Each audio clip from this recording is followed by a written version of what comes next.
Right, business owners say homeless people in Rotorua are being accused of drinking and doing drugs in public, urinating on cars and in doorways, and generally just making the CBD unsafe and unsavoury, particularly for tourists. This is a tourist town, let's not forget. Now, one resident reckons he's got the answer to all of this. Rotorua Daily Post senior reporter Kelly Makiha is with us this morning with all the details. Kelly, good morning.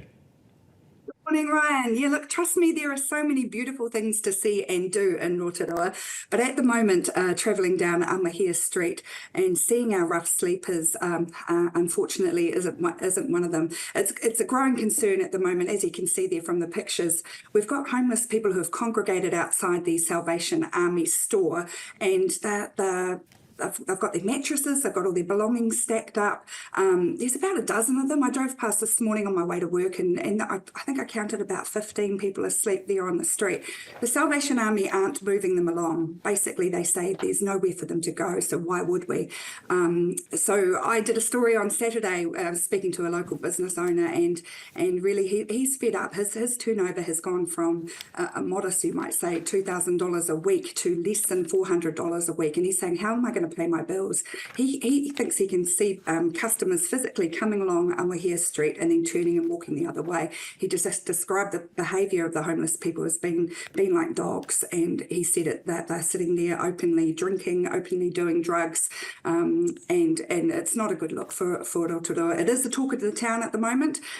So I went down and had a talk to some of them at the end of last week, and you might think it could be, you know, the mean old national government, you know, closing down our emergency housing motels, but when I spoke to some of these people, you know, it wasn't the issue. They said openly that they prefer to be there than in emergency housing motels because there's too many rules. They've been there and done that with emergency housing motels. Most of them have been kicked out already, and the others that I spoke to, they just hadn't bothered to apply.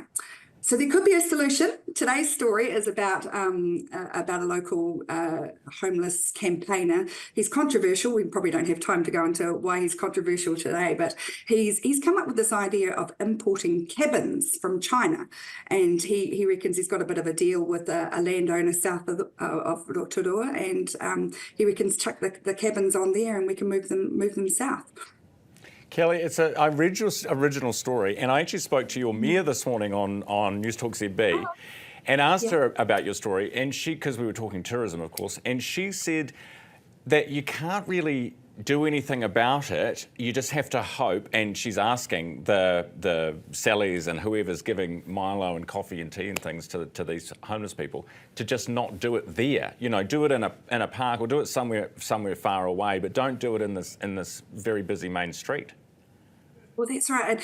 And where they're camped out at the moment, just around the corner from where they are, is Visions of a Helping Hand, and they're getting free showers, they're getting free laundry service, they're getting tea, coffee and bickies, and then at night time they're getting a meal delivered to them at 7 o'clock every night from the local food service. Rotorua has a massive heart, I must say. Our social services, that, you know, that they rally around these people, but you know, I guess the question has been asked, is it being made too easy for them? And then when I spoke to these people last week, they were saying, oh, look, we can't afford to be paying our benefit money on rent, you know, but, you know, they're getting hard food. Yeah, exactly. Well, that's the thing is why would you move, right? Kelly, thank you very much for that. Great to have you on the program as always.